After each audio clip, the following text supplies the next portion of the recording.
Assalamualaikum warahmatullahi wabarakatuh. Terima kasih sudah klik video ini. Semoga kita selalu diberikan kesehatan, kelancaran rizki, dan semoga Allah Subhanahu wa Ta'ala mempermudah segala urusan kita. Amin, amin ya robbal alamin. Pernahkah kalian bertanya, kalau Allah Maha Pengasih dan Maha Penyayang, kenapa Allah menciptakan setan? Bukankah dunia ini akan jauh lebih damai tanpa makhluk yang terus menggoda manusia menuju keburukan? Tapi bagaimana jika ternyata kehadiran setan justru bagian dari rencana besar Allah yang penuh hikmah? Di kesempatan kali ini kita akan membongkar alasan-alasan mendalam di balik penciptaan setan. Bukan sekedar penjelasan, tapi juga petunjuk untuk memahami ujian hidup, makna ketaatan, hingga jihad yang paling besar yang harus kita hadapi setiap hari. Simak video ini sampai akhir, karena apa yang akan kamu temukan di sini bisa mengubah cara pandang kalian terhadap kehidupan, keimanan, dan perjuangan melawan godaan. Bismillah, mari kita mulai ceritanya.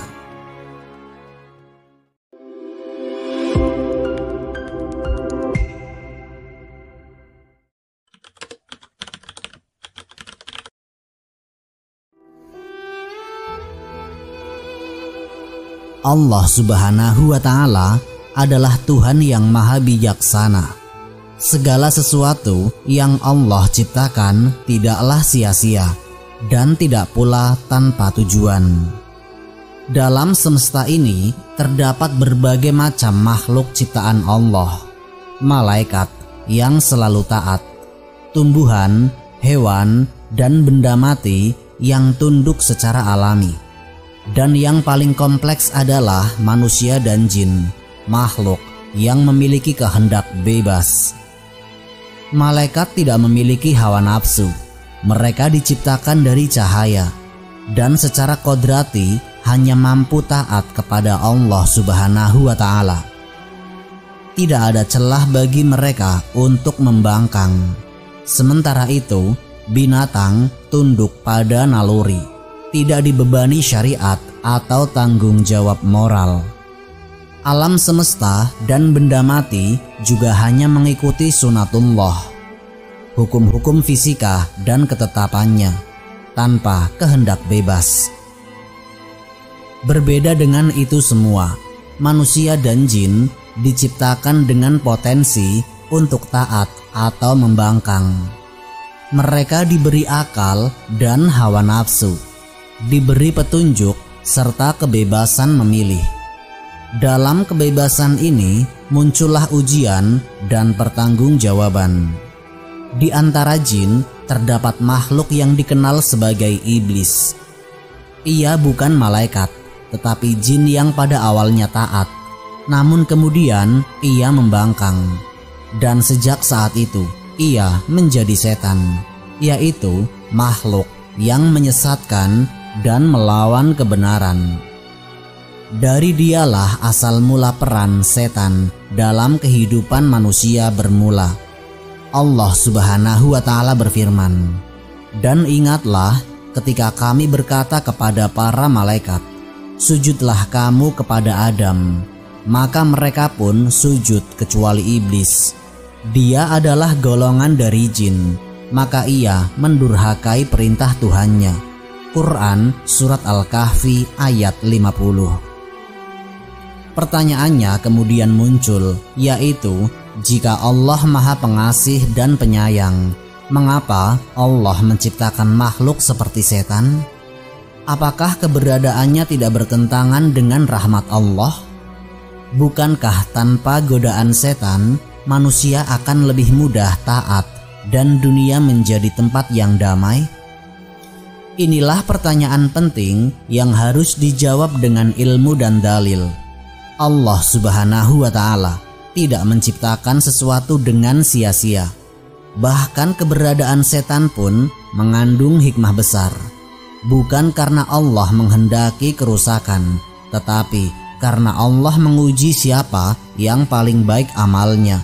Quran Surat Al-Mulk ayat 2. Maka dalam narasi ini kita akan membahas secara mendalam alasan dan hikmah di balik penciptaan setan berdasarkan Al-Quran, hadis sahih, serta penjelasan para ulama.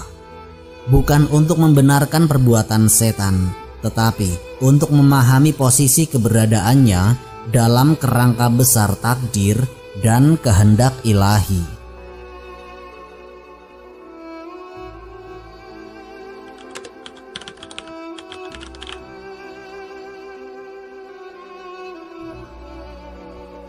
Allah Subhanahu wa Ta'ala menciptakan seluruh makhluknya dalam bentuk yang terbaik dan penuh hikmah. Tidak ada satupun ciptaan yang tercipta sia-sia atau tanpa maksud. Termasuk di dalamnya adalah penciptaan setan. Jika dilihat dari asal penciptaannya, setan pun merupakan makhluk yang sempurna sesuai dengan ketentuan Allah. Kesalahan bukan terletak pada penciptaannya, tetapi pada pilihan dan perbuatannya. Allah Subhanahu wa Ta'ala berfirman di dalam Al-Quran, yang membuat segala sesuatu yang Dia ciptakan sebaik-baiknya, dan Dia memulai penciptaan manusia dari tanah. Quran Surat As-Sajdah ayat 7. Ayat ini menegaskan bahwa setiap ciptaan Allah pada dasarnya adalah baik dan diciptakan dengan kesempurnaan sesuai dengan tujuannya. Maka keberadaan setan bukanlah kesalahan atau cacat dalam sistem penciptaan Allah, melainkan bagian dari skenario besar kehidupan dan ujian. Iblis sebelum menjadi makhluk terkutuk adalah jin yang sangat rajin beribadah. Ia dikenal dalam riwayat para ulama sebagai makhluk yang beribadah selama ribuan tahun. Imam Al-Hasan Al-Basri menyebutkan bahwa iblis telah beribadah di langit selama 80.000 tahun sebelum akhirnya menjadi makhluk terlaknat karena kesombongannya. Sayyidina Ali bin Abi Thalib radhiyallahu anhu pernah mengatakan, iblis telah beribadah kepada Allah selama 6.000 tahun dan tidak diketahui apakah itu dari tahun dunia ataukah tahun akhirat. Namun semua itu sirna karena satu dosa, yaitu kesombongan. Tafsir Al-Khazin. Dari sini kita dapat memahami bahwa setan bukan diciptakan untuk menjadi jahat sejak awal, melainkan ia memilih untuk membangkang dan menjadi musuh bagi manusia. Maka penciptaannya tetap berada dalam koridor hikmah dan keadilan Allah. Allah Subhanahu wa Ta'ala juga menegaskan di dalam firman-Nya, dan kami tidak menciptakan langit dan bumi serta apa yang ada di antara keduanya dengan sia-sia. Yang demikian itu adalah anggapan orang-orang kafir. Maka celakalah orang-orang kafir itu, karena mereka akan masuk neraka. Quran Surat Shad ayat 27. Ayat ini menekankan bahwa seluruh ciptaan memiliki tujuan. Tidak ada yang sia-sia, apalagi keliru. Keberadaan setan sekalipun memiliki fungsi dalam sistem ujian kehidupan manusia. Tanpa adanya makhluk seperti setan, tidak akan terlihat siapa yang benar-benar taat dan siapa yang tergoda oleh hawa nafsu dan bisikan kejahatan.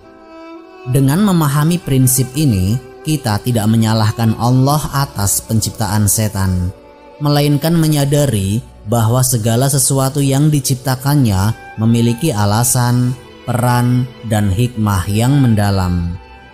Keberadaan setan bukanlah simbol kegagalan ciptaan, tetapi bagian dari takdir yang menyempurnakan proses pengujian manusia di dunia.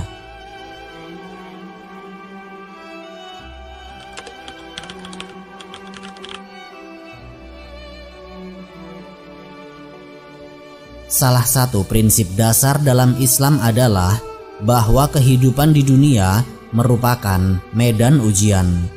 Allah Subhanahu wa Ta'ala menciptakan kehidupan dan kematian sebagai sarana untuk menguji siapa di antara hamba-hambanya yang paling baik amalnya.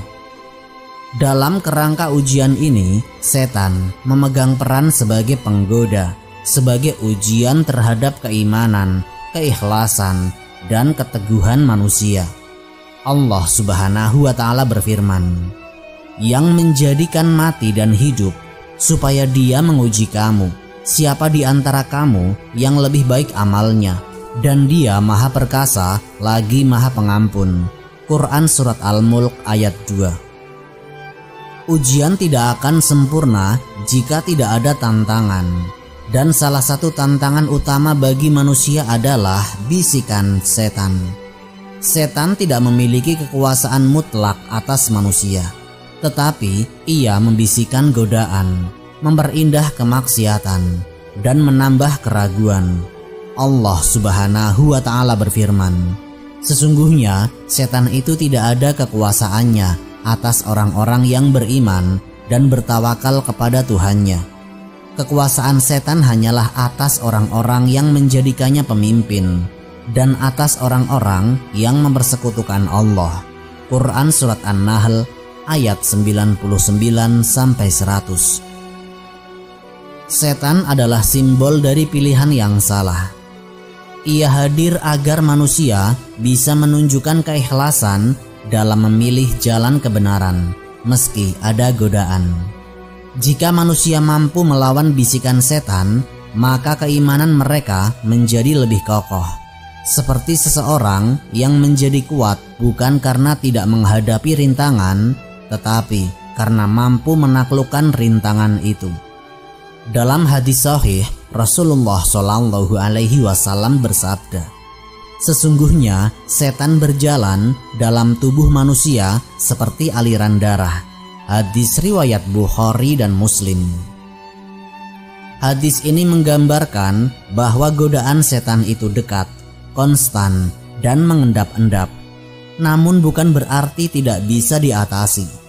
Allah Subhanahu wa Ta'ala memberikan manusia alat untuk menghadapi ujian ini, yaitu wahyu, akal, dan kehendak bebas.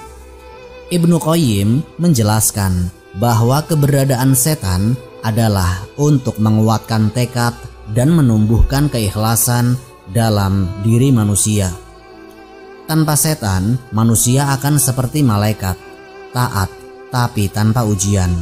Maka dari itu, Allah Subhanahu wa Ta'ala menciptakan setan bukan untuk mencelakakan manusia, tetapi sebagai bagian dari sistem ujian, agar mereka dapat mencapai derajat yang tinggi di sisinya dengan perjuangannya.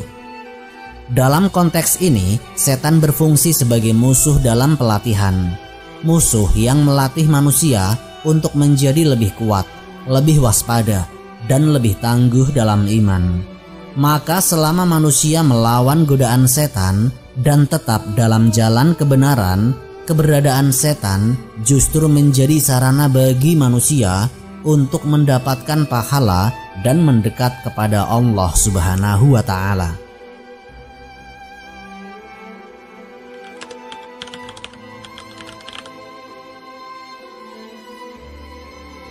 Dalam kehidupan ini, Allah Subhanahu wa Ta'ala tidak hanya memperkenalkan manusia kepada petunjuk dan jalan kebenaran, tetapi juga memperingatkan tentang adanya musuh yang nyata, yaitu setan. Ia bukan hanya makhluk yang membangkang, tetapi juga berkomitmen penuh untuk menyesatkan anak cucu Adam. Allah Subhanahu wa Ta'ala secara eksplisit menyebutnya sebagai musuh yang nyata. Bukan dalam arti kiasan, melainkan musuh yang aktif, terencana, dan berbahaya. Allah Subhanahu wa Ta'ala berfirman, "Sesungguhnya setan itu adalah musuh bagimu, maka jadikanlah ia musuhmu, karena sesungguhnya setan itu hanya mengajak golongannya supaya mereka menjadi penghuni neraka yang menyala-nyala." Quran Surat Fatir ayat 6. Ayat ini bukan sekedar peringatan biasa. Allah Subhanahu wa Ta'ala meminta kita untuk tidak bersikap netral terhadap setan. Kita diminta untuk menganggapnya musuh, memperlakukan sebagai musuh, dan melindungi diri dari tipu dayanya. Musuh ini tidak datang dengan pedang, tapi dengan bisikan, tipu daya, dan bujukan yang halus. Setan tidak akan pernah lelah menggoda manusia sejak masa Nabi Adam hingga hari kiamat kelak. Ia terus berusaha menjauhkan manusia dari ketaatan. Bahkan ia sendiri telah bersumpah di hadapan Allah untuk menyesatkan manusia. Iblis berkata, "Karena engkau telah menghukumku tersesat, aku benar-benar akan menghalang-halangi mereka dari jalanmu yang lurus. Kemudian aku akan mendatangi mereka dari depan, dari belakang, dari kanan, dan dari kiri mereka. Dan engkau tidak akan mendapati kebanyakan mereka bersyukur." Quran Surat Al-A'raf ayat 16-17. Di sini terlihat bahwa iblis sadar bahwa tugasnya bukan sekedar membangkang, tetapi aktif menyebarkan pembangkangan. Ia menggunakan segala cara untuk mencelakakan manusia. Tapi menariknya, justru dari permusuhan inilah kita bisa mengasah ketaatan. Ketika seorang mukmin sadar bahwa ia berada dalam medan pertempuran spiritual, maka ia akan lebih berhati-hati. Ia akan belajar mengenali taktik setan, yaitu bagaimana setan memperindah maksiat, bagaimana ia menunda-nunda taubat, bagaimana ia menyusupkan riya ke dalam ibadah. Kesadaran ini membuat seseorang lebih tekun mencari perlindungan kepada Allah, lebih cermat menjaga amal, dan lebih serius dalam memerangi hawa nafsu. Rasulullah Shallallahu Alaihi Wasallam mengajarkan kita doa-doa dan zikir untuk menghadapi gangguan setan. Dalam sebuah hadis disebutkan, barang siapa yang membaca ayat kursi setiap selesai sholat, maka tidak ada yang menghalanginya masuk surga kecuali kematian. Hadis riwayat An-Nasai. Mengapa ayat kursi? Karena di dalamnya terdapat tauhid yang kuat, pengakuan tentang keesaan dan keagungan Allah, senjata paling ampuh melawan tipu daya setan. Setan memang musuh, keberadaannya memaksa manusia untuk waspada, belajar, dan memperbaiki diri. Dalam konteks ini, setan tidak melemahkan iman orang yang beriman, justru menjadi ujian yang mempertajam dan memperkuatnya.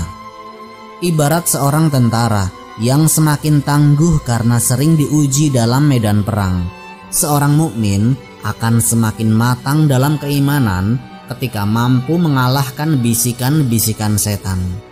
Dengan demikian, peran setan dalam kehidupan manusia, meski secara lahiriah tampak negatif, sesungguhnya menjadi sarana untuk peningkatan spiritual jika disikapi dengan benar.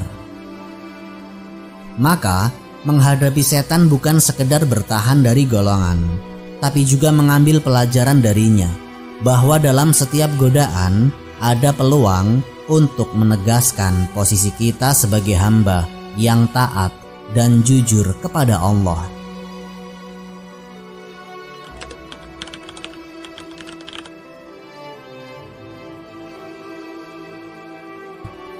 Dalam Islam, istilah jihad seringkali diidentikan dengan pertempuran fisik.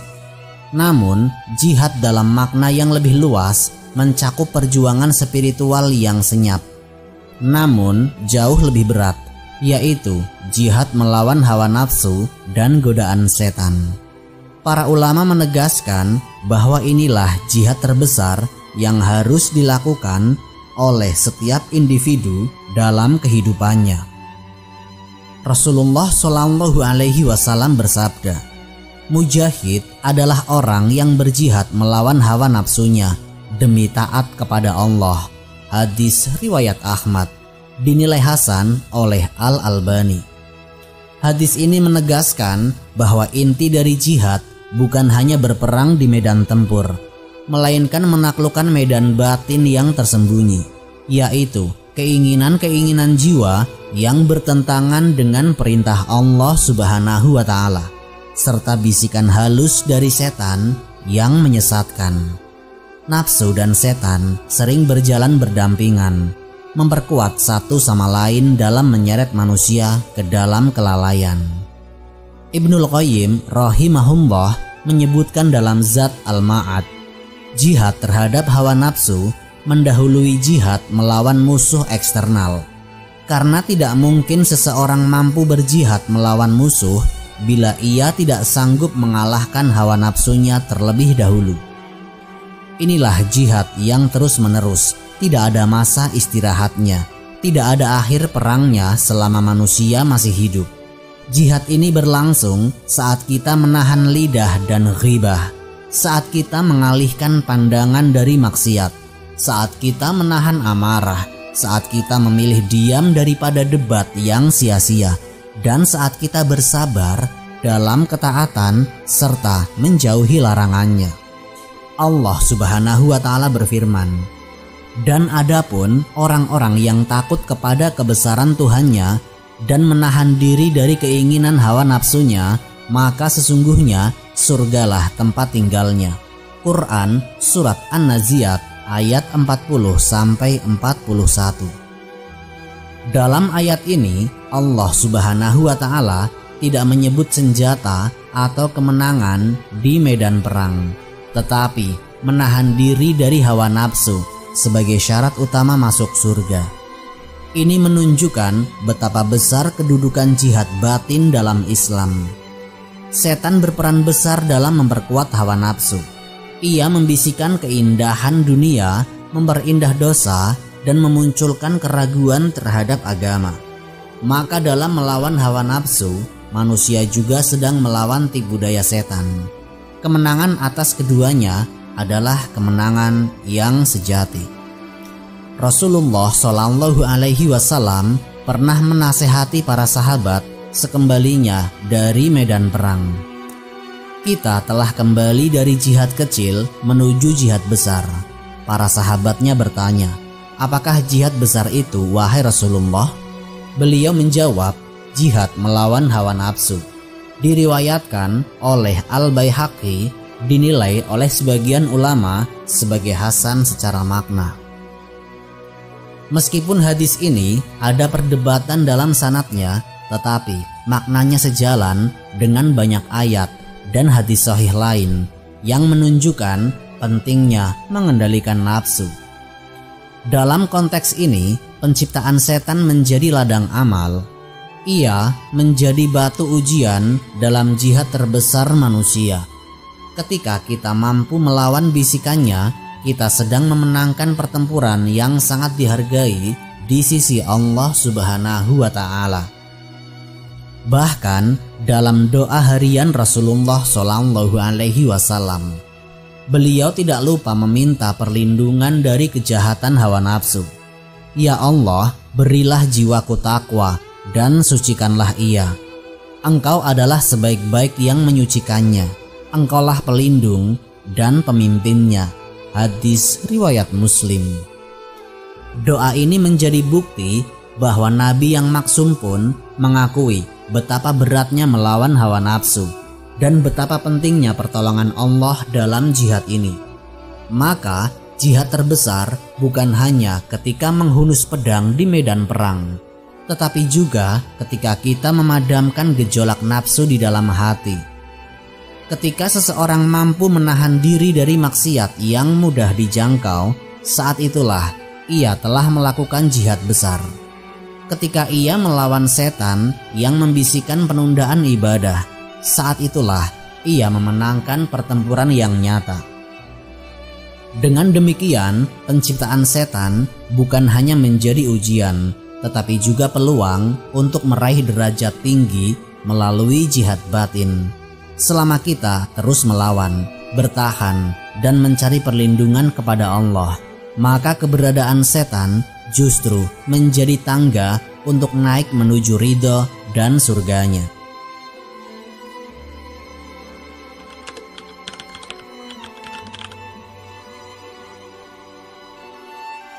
Pilihan bebas, setan menggoda, manusia memutuskan. Setan menggoda tetapi tidak memaksa. Ia hanya membisikkan, menawarkan, dan memperindah keburukan. Keputusan tetap berada di tangan manusia. Quran Surat Ibrahim ayat 22 menggambarkan pengakuan setan di hari kiamat. Aku tidak punya kekuasaan atas kalian. Aku hanya menyeru, dan kalian menyambut seruanku. Maka janganlah kalian mencela aku, tetapi celalah diri kalian sendiri. Inilah bukti keadilan Allah. Setiap manusia memiliki pilihan, dan dengan pilihan itu ia diuji. Yang memilih jalan Allah akan mendapat ganjaran, yang mengikuti setan akan menanggung akibatnya. Allah Subhanahu wa Ta'ala tidak membiarkan hambanya berperang sendiri.